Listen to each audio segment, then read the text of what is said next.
Uşaqlar, deməli, bugünkü mövzumuz texniki ixtiralar və böyük zorakı kəşflər, bir də Avropa mədəniyyətidir.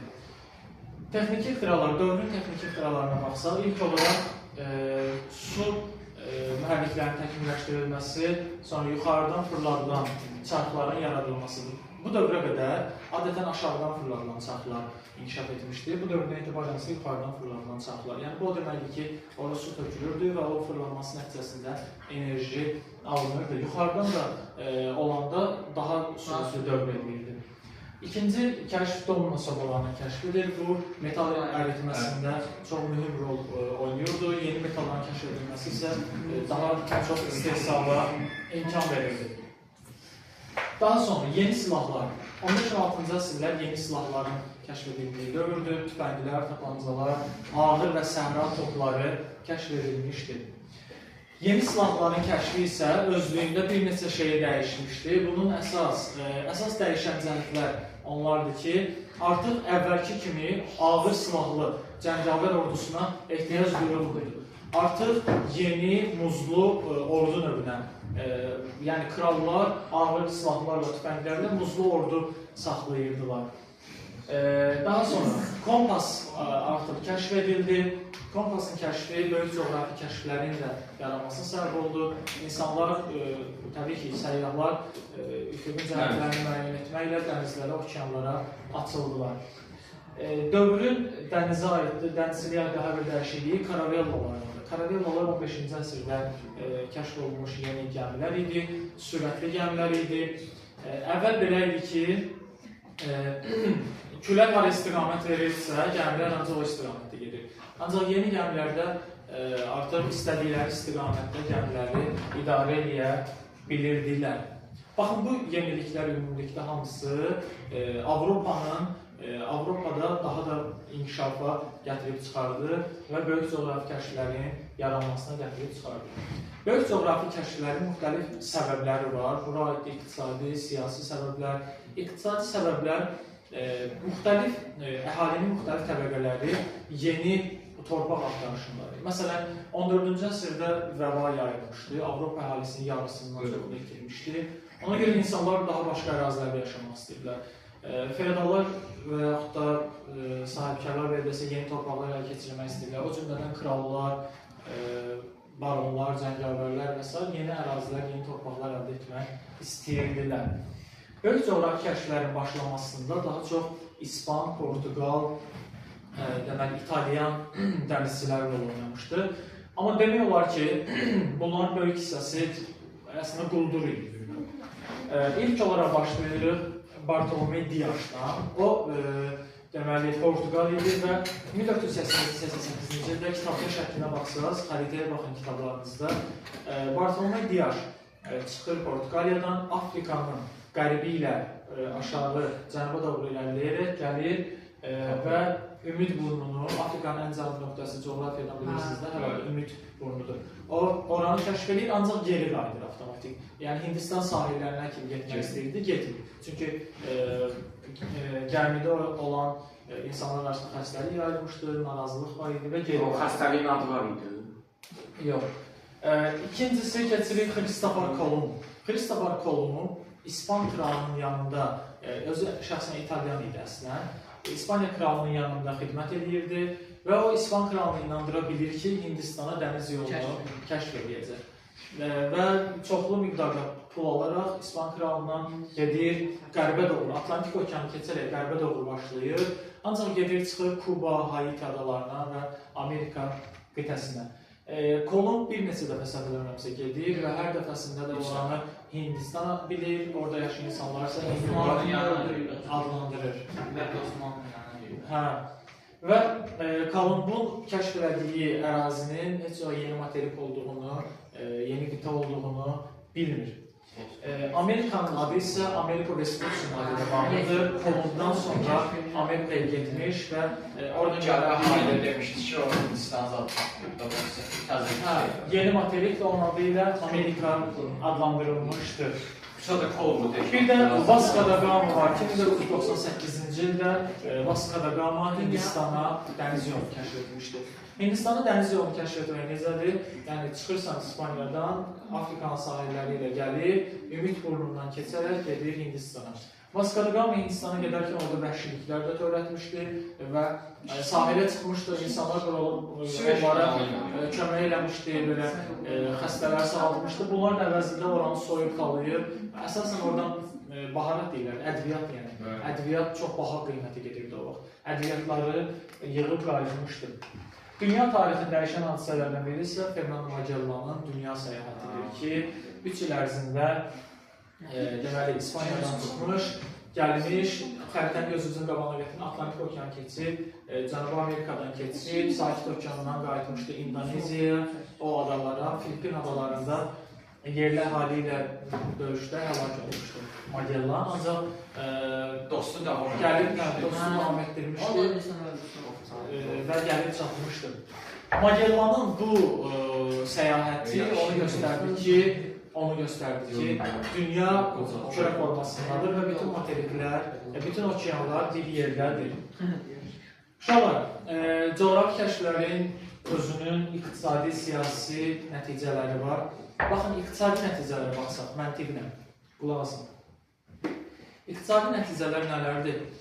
Dünyada yeni ticarət yolları yaranır. Yəni, dəniz, Vasco da Gama məsələn, Hindistan dəniz yolunu kəşf elədi. Daha sonra, ticarət yollarında üstünlük dənizlərə keçdi. Quru ilə ticarət, yəni o əvvəlki böyük İpək yolu öz əhəmiyyətini itirdi. Osmanlının əlindən o böyük yollar, ticarət yolları çıxmış oldu. Digər iqtisadi nəticə Venesiya Genuya deyirdik də, ticarətdə üstünlük. O Venesiya Genuya ticarətdə zəifləri, aşağı düşdü. Rusiyada olmayanlar, Amerikada olmayanlar, ədviyyatlar zaten. Ayrıca o yeni bitkilər gətirildi. Məsələn, qarğıdalı, və s. Siyasi nəticələrə əsasında müstəmləkəçiliyin əsası qoyulur, uşaqlar. Müstəmləkəçiliyin əsası qoyulur. Bax, indi deyək, müstəmləkəçilik sistemini ən çox bu dövrdə inkişaf edənlər Portuqaliya idi, İspaniya idi, daha sonralar isə İngiltərə, Fransa, Almaniya və s. deyəcək. Hələ ki, Portuqaliya çox geniş ərazilər tutur. Zond Moluk adalarını, Ərəbistan, Hindistan sahillərini buraya yazmamışam. Cənubi Amerikada isə yalnız Braziliya. İspanlar isə Cənubi Amerikada Braziliyadan başqa bütün ölkələri, bir də Karib, Kuba, o adaları deməli, öz müstəmləkəsinə çevirir. Yeni ticarət yollarını dedik, aktivirik, genişlənir, mədəni yeniliklər yaranır. Mədəni yeniliklər və s. yaranmış olur. Bundan başqa Avropalılar həm səlib yürüşlərində, həm də böyük coğrafi kəşflər dövründə bir çox yeniliklərə sahib olmuşdur. Yeniliklər qazanmışdılar şərqdən, şərqi ölkələrindən. Onları da deməli lazımdır. Mədəniyyətə baxsaq, 11-16-cı əsrlər mədəniyyəti, bu dövrdə yavaş-yavaş ilk elm təhsil ocaqları Avropada yaranırdı. İlk universitetlər yaranmışdı Avropada. Bologna Universiteti 1158-ci ildə yaranmışdı. Bu Avropada ilk universitet idi. İngiltərədə, Londonda, Oxford Universiteti yaranmışdı. Amerikanın ən güclü şeyi. İngiltərədə yaranmışdı. Dünyanın ən yaxşı universitetlərindən. Buna görə gedişdə biləyəcək. Yaxşı. Qulağısın. Digər universitetlər, bundan başqa Pragada yeni bir universitet, o dövrdə yaranmışdı artıq və yeni dediyimiz kimi təhsil elm ocaqları yaranmaqda idi. Dövrün alimlərinə baxsaq, Roger Bacon 13-cü əsrdə deməli Oxfordda professor idi, böyük əmək əsəri, bu əsər, böyük əmək əsəri yazmışdır. Marco Polo, adını eşitmişsiniz də, səyyah.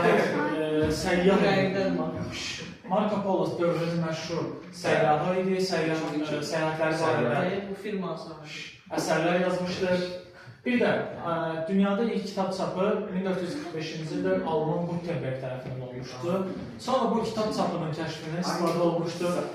İncilin yazılmasında və İncilin yayılmasında. Sonra Martin Luther'in 95 tezisi məhz bu kitab çapı nəticəsində geniş yayılmışdı Avropada. Belə. Sonra elmə baxsaq, dövrün məşhur elm adamlarından Kopernik və Bruno de Galilei. Bruno deyirdi ki, dünya deyir sonsuzdur, kainat sonsuzdur və yəni ucu bucağı yoxdur.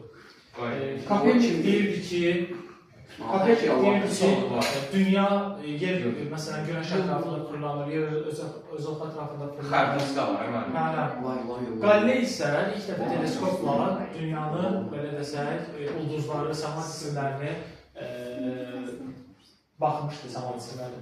Galilei məhkəməyə aparırlar. O deyirdi ki, dünya fırlanır da, fırlanır. Məhkəməyə aparırlar, dini məhkəməyə. Və deyirlər ki, sübut denən ki, mütləq deməlisən ki, dünya fırlanmır da. Yəni, bunu etiraf eləməsən də öldürüləcəksin. Onun yaxın adamın da, dostu da deyir ki, sən denən ki, dünya fırlanmır, əl çəksinlər də səndən. Galilei də durur ayağa, deyir ki, hə, dünya fırlanmır, amma sonunda çıxanda ayağını çırpır, deyir ki, onsuz da neynəsəz də fırlanır, xeyri yoxdur. İsmail, ben soruşum. Ben ise kasası gələm, babam. Ayağından nasıl? İsmail, siz deyirsə, bu biri deyir ki, dünya sonsuz. Onu da Galilei deyir. Yox, Bruno. Sonra uşaqlar, intibah dövrü Avropada, intibah dövrünün, ümumiyyətlə intibah dövrü hansı dövrüdür? Oyanış dövrüdür, mədəni yeniliklər dövrüdür. İntibah dövrünün əsas şəhəri də İtaliyadakı Florensiya şəhəridir. İntibah dövrünün adamlarına aiddir Leonardo da Vinci. Leonardo da Vinci'nin adını ümumiyyətlə çox eşitmişsiniz, məncə Leonardo da Vinci'ni tanımayan yoxdur. Ən məşhur əsəri isə Mona Lisa. Bilinmir güllü yoxsa. Leonardo da Vinci təkcə rəssam olmayıb. Eyni zamanda paraşütün, nə deyirlər? Helikopterin və su dalğıc geyiminin və başqa şeylərin və çəkişörüşünü verilmişdir. Mona Lisa. Müxtəlif ölkələrdə yaşamışdır. Sonra Rafael var idi dövrünün. Rafael barədə onu deyə bilərik ki, Müqəddəs Məryəm ana rəsmini çəkmişdir. Bundan başqa Rafaela aid deyə bilərik ki, o dövrdə Müqəddəs Pyotr kilsəsinin tikilməsinə rəhbərlik etmişdir. Michelangelo'nun məşhur David heykəli var, 5,5 metr hündürlüyü və o da Müqəddəs Pyotr heykəlinin tikintisində iştirak etmişdir. Sonra uşaqlar bir də deyirik ki, bu dövrə aid Kolumba qədər ki, Amerika mədəniyyətindən əvvəl sakit olun bir şey deyək ki, bu dövrdə bilirsiniz ki, beton Romada kəşf olunmuşdu. Sonralar Avropada yeni üslubda binalar tikilməyə başladı, qəsrlər, kilsələr. Bu da Got memarlığı adlanırdı, Got üslubunda tikilirdi bu dövrdə abidələr. Xüsusən də 13-14-cü əsrlərdə Avropada müsəlman mədəniyyət nümunələri də var. O, İspaniyada bilirsiniz də, ərəblər dövlət yaratmışdı, Kardovul dövləti.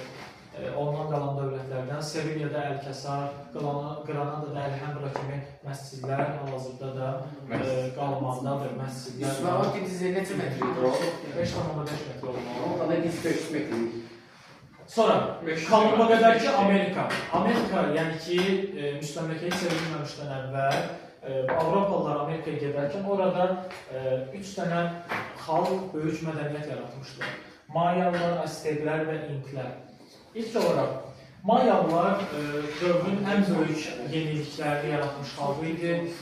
Təqvim yaratmışdılar, Mayalıların hieroglif yazıları var idi. Hintlilərdən çox əvvəl sıfır rəqəmini kəşf etmişdi Mayalılar.